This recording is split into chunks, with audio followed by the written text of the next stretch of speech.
মানুষের জীবনে অনেকগুলো ধাপ থাকে, তার মধ্যে আমি এক ধাপে চলে আসছি যে কয়েকদিন পরে আমার বিয়ে। আমি যতটা না এক্সাইটেড তার থেকে একটু বেশি চিন্তায় আছি। আমার জন্য না, মানে সমাজের জন্য। ভাই, সমাজের লোকজনরা কি বলবো, পরিষ্কার করে বলি ব্যাপারটা। আমার যার সঙ্গে বিয়ে হইতেছে তার সাথে আমার ছোটোবেলার থেকে রিলেশন 14-15 বছর, স্কুল লাইফ থেকে। তো ও এখন সরকারি চাকরি করে, আর আমি আগে চাকরি করতাম। আমি আগে প্রাইভেট চাকরি করতাম একটা, তবে ছেড়ে দিছি। তবে মানে প্রাইভেট চাকরিতে কী হয়েছিল, ওই এত টার্গেট পূরণ করতে করতে আমার মানে জীবনের কি টার্গেট, ওই টার্গেটটাই আমি টোটালটা ভুলে গেছি। পরে আমার যে গার্লফ্রেন্ড, ও আমাকে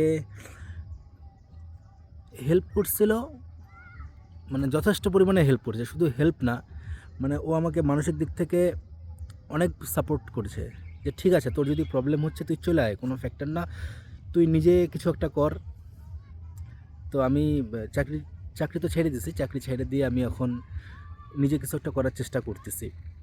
মানে প্রাইভেট চাকরিটা ছেড়ে দিয়ে এখন নিজে কিছু একটা করতেছি, যাতে ভাই ওই মানে টার্গেট পূরণের চাকরি যেন না থাকে। আর সমাজের লোকজনের কথা কি বলবো, মানে অলরেডি তো বলা শুরুই হয়ে গেছে, কিরে তোর বউ তো চাকরি করে রে, আর তুই তুই কি করতেছিস এখন? আর এমন তো না যে আমি কোনো কাজই করি না, কিছুই করি না। মানে আমাদের সমাজে সরকারি চাকরিটা এতটাই মূল্য দেয়, মানে সরকারি চাকরিকে মূল্য দেওয়ার জন্য যদি কাউকে অপমানও করতে হয় সেটাও করে দিবে। তবু আমার গার্লফ্রেন্ড খুব সাপোর্টিভ, আমাকে বলছে ঠিক আছে তুই চিন্তা করিস না, তুই নিজের মতো করে কাজ করতে থাক। তুই মানে আমার তো ছোটোবেলা থেকে তুই তুই করে বলে, তো তাই তুই বললাম, তো আমাকে তুই করেই বলে। তো বলছে তুই যেটা তোর ভালো লাগে যেটা তুই সেটা করতে থাক, আমি তো আছি, মানুষ কি বলে বলুক।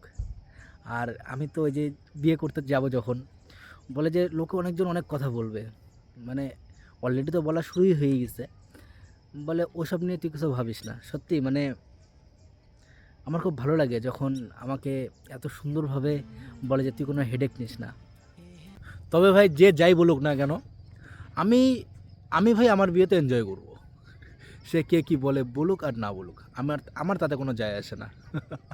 আর আমি এখন যে জায়গাটাতে আছি, এই জায়গাটাতে আমার জীবনের মানে আমার গার্লফ্রেন্ডের সঙ্গে, এটা একটা পার্ক, মানে আমাদের এখানে একটা এই যে নদীর পাশে, এটা হচ্ছে মানসাই নদী। মানসাই নদীর পাশে এখানে একটা পার্ক আছে। তো এই জায়গাগুলো ছোটোবেলায় অনেক ঘুরতে আসতাম, বাইক নিয়ে ঘুরতে আসতাম। এমনও হয়েছিল তখন স্কুলে পড়তাম,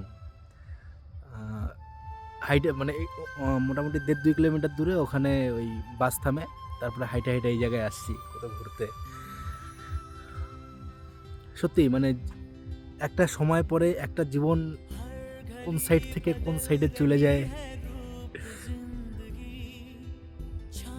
বোঝাই যায় না ব্যাপারগুলা।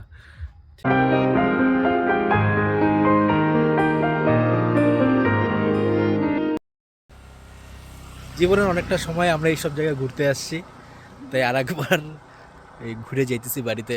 সত্যি মানে এটা খুব ভালো লাগতেছে।